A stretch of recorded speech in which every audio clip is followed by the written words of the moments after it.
Hi, I'm Diane, and I'm here to talk about imagination or the workshop of the mind, chapter 6 of the book Think and Grow Rich.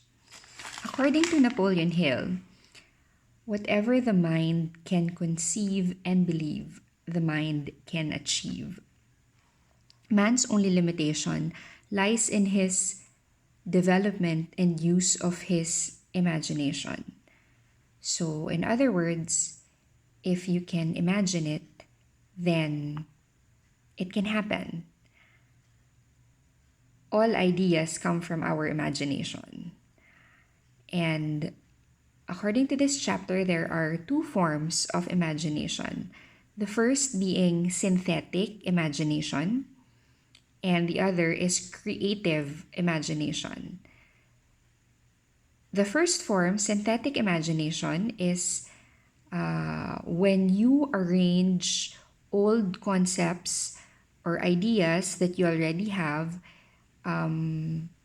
into new combinations. So you're not really creating something new in using your synthetic imagination, but rather just making use of experiences, knowledge that you already have, and arranging all of that in some way in order to serve your purpose. The second form is creative, and this is where you actually create something new. According to the book, it's direct communication with infinite intelligence, because it is when you're using your creative imagination that you get your hunches or inspirations, and when you receive thought vibrations from the minds of others. When you are able to tune in into the subconscious of other people, then you are using your creative imagination. And it is stimulated by a strong desire for something. It also emphasizes that you have to strengthen this kind of imagination by using it constantly. So it takes practice. It's like a muscle that you have to work out in order for it to grow stronger and better. So there are two examples in the form of stories of how the imagination was used in order to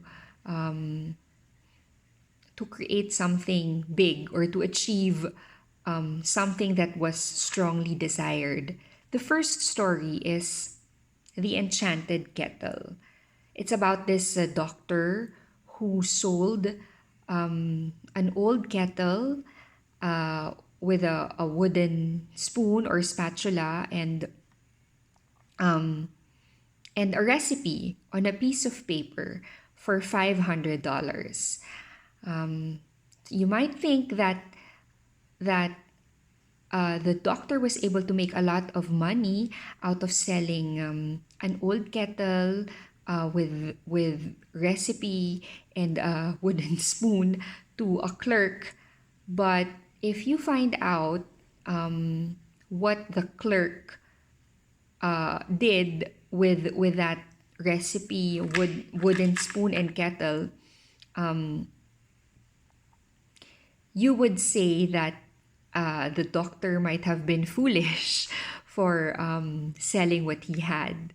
The same is true also for most of us when we think that we have something which we can give away for a certain amount of money, not realizing that had we known the true value of what we had, we could have actually earned so much more.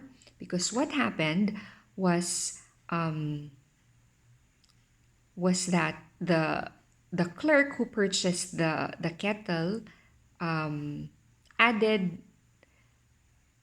a secret ingredient to the recipe, which turned the contents of the kettle into, as the book said, gold, because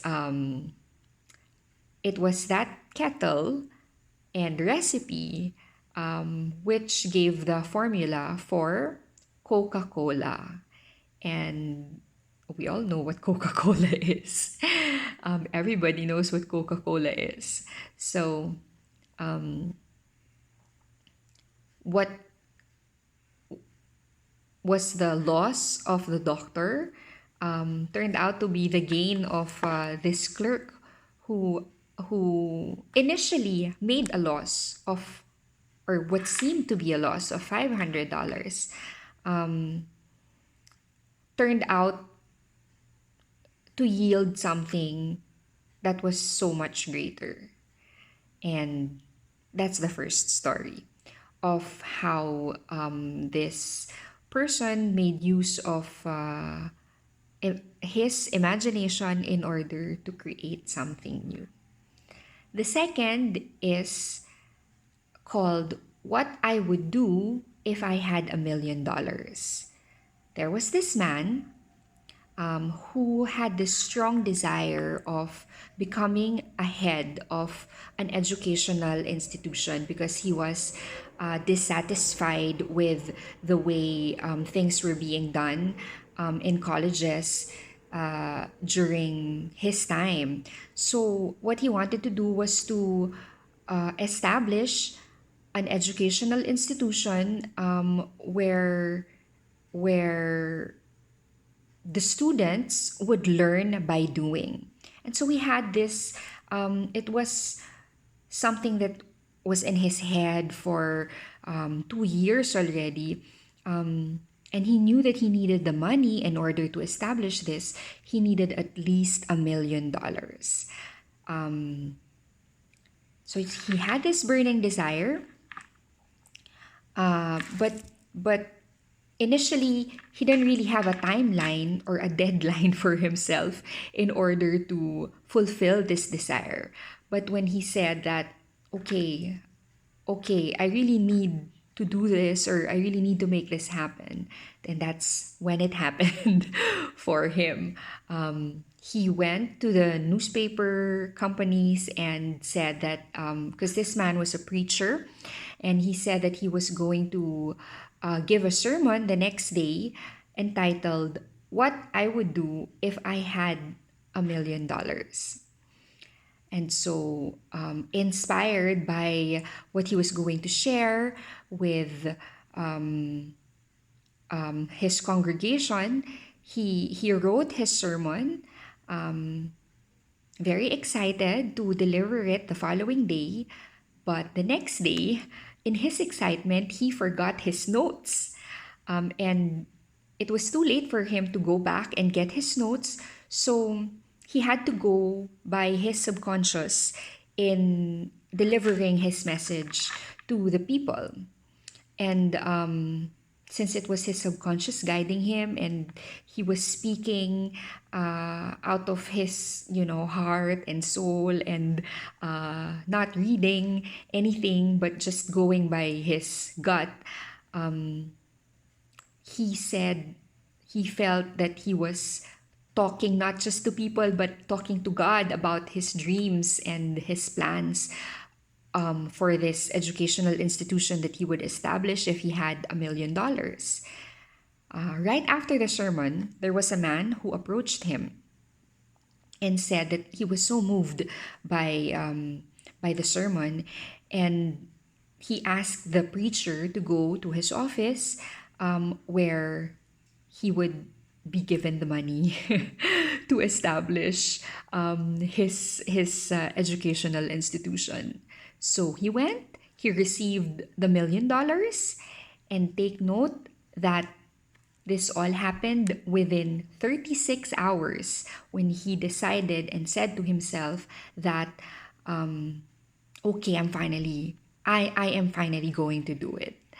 So he got the money. He named the college after this man who gave him the money. And so this college became the Armor Institute of Technology, which taught students to learn by doing, which was his very vision from the very beginning, and he was able to do it. So these two examples just show us the power of one's imagination. That if you can think it and you can get ideas on how to achieve your desire, then it will happen. You can actualize that desire. It all starts with an idea, and the ideas come from our imagination. Thoughts are things. Thoughts become things. Everything started with a thought, with an idea. If you have the determination, the definiteness of purpose, you have the plans, definite plans, and the desire to attain the goal, then it will definitely happen. So try to feed your imagination, try to use it. It takes practice. um, most of us make use of our synthetic imagination in solving day-to-day problems. But we need to work more on our creative imagination if we want to fulfill our goals in life, or if we are stuck somewhere and we don't know what to do. It's important that we learn how to think out of the box, and make use of our imagination. So, thank you. I hope that I was able to share something of substance with you today. Hopefully, next time I'll be able to join you when there are no more constraints. Thank you.